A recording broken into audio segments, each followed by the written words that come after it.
माहूर शहरातील पंतप्रधान घरकुल आवास योजनेतील अनेक लाभार्थ्यांना अद्यापही थकीत रक्कम मिळालेली नसून त्यामुळे गरीब व गरजू नागरिकांना मोठ्या अडचणींचा सामना करावा लागत आहे। या पार्श्वभूमीवर माहूर काँग्रेस पक्षाचे तालुका अध्यक्ष आनंद पाटील तुपडाळे व माहूर नगर पंचायतच्या माजी उपनगराध्यक्षा अश्विनी तुपडाळे यांच्या मार्गदर्शनाखाली आज माहूर नगर पंचायत प्रशासनाशी थेट चर्चा करण्यात आली। यावेळी माहूर नगर पंचायतीचे सहाय्यक मुख्याधिकारी संदीप गझलवाड व नगर पंचायतचे अभियंता विशाल ढोरे यांच्याशी शहरातील शेकडो घरकुल लाभार्थ्यांच्या उपस्थितीत थकीत रकमेबाबत सविस्तर विचारणा करण्यात आली। घरकुलाची कामे पूर्ण होऊनही अनुदान न मिळाल्याने अनेक लाभार्थी आर्थिक अडचणीत सापडल्याचे यावेळी निदर्शनास आणून देण्यात आले। तसेच पंतप्रधान घरकुल योजनेअंतर्गत बेघर नागरिकांसाठी माहूर शहरात ITI कॉलेज जवळ म्हाडाचे आरक्षण उपलब्ध असून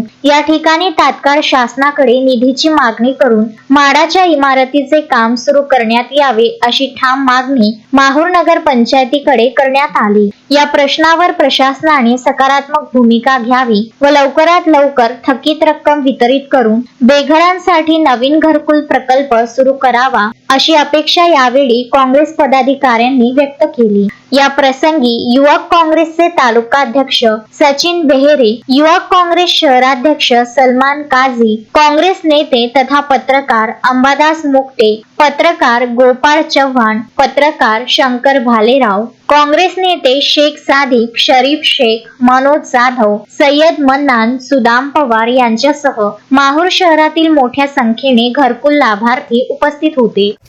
आज माहूर नगर पंचायत तर्फे माहूर शहरातील घरकुल लाभार्थ्यांचे जे उर्वरित जे रक्कम आहे त्या संदर्भात आज आम्ही माहूर नगर पंचायतला मुख्य अधिकारी आणि जे अभियंता आहेत विशाल ढोरे सर यांच्याशी आज आम्ही चर्चा केली। कारण की आमचे उपोषणं झाले, आंदोलनं झाले, मुंबई, दिल्ली, नांदेड सगळीकडे आम्ही फिरून आलो आणि आम्ही जेव्हा नांदेडला उपोषणला बसलो होतो त्यावेळी त्यांना आम्हाला फोन करून सांगितलं, त्याची कॉल रेकॉर्डिंगसुद्धा माझ्याकडे उपलब्ध आहे। आणि काल परवा मी दिल्लीलासुद्धा बेघरसाठी गेलो, तिथंसुद्धा त्यांनी फोन लावला की बाबा तुम्ही पुढे कोणती कारवाई करू नका, तुमची सगळ्या मागण्या आम्ही करू आणि लवकरात लवकर तुमच्या खात्यात पैसे टाकू। त्या संदर्भात आम्ही आज माहूर शहरातले सर्व लाभार्थी घेऊन आज त्यांना याचं विनंती करण्यासाठी आलो की लाभार्थ्यांचे जे पूर्ण पैसे झाले म्हणजे घरकुल बांधणं झालेलं आहे आणि त्या लाभार्थ्यांच्या खात्यात तात्काळ पैसे टाकावं आणि जे म्हाडाचे जे 250 लोकांचे जे घरकुल आहेत ते 250 न घेता जे आधी 100 फॉर्म भरलेले आहेत त्या 100 बेघरवाल्यांची सुद्धा तात्काळ त्यांची मंजुरी करून त्यांचं जे फ्लॅट सिस्टीम प्रमाणे जे घर आहे ते त्यांनी बांधण्याला सुरुवात करावी आणि शासनाकडं त्याची मागणी करावी। त्यासाठी आम्ही आज माहूर नगर पंचायतीचे सर्व लाभार्थी सह उपस्थित आहोत आणि त्या संदर्भातच आम्ही आज इथं संबंधित अधिकारी यांच्याशी एक छोटीखानी मीटिंग घेतली। आज बैठक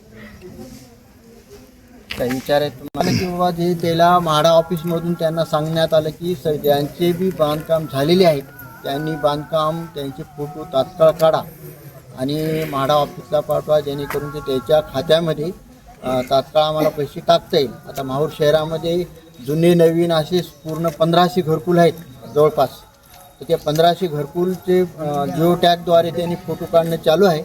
जवळपास 1200-1300 लोकांचे झालेले आहेत, 100-150 लोकांचे फोटो काढण्याचे त्याचं काम चालू आहे। ते काम म्हणजे ते 150 लोकांचे जे उर्वरित आहेत त्यांचे जिओ टॅगने फोटो काढल्यानंतर त्या सगळ्याचे पैसे एकदाच त्यांच्या खात्यामध्ये टाकणार असं त्यांनी आम्हाला आज आश्वासन दिलेलं आहे। संजय घोगरे, विदर्भ न्यूज, माहूर।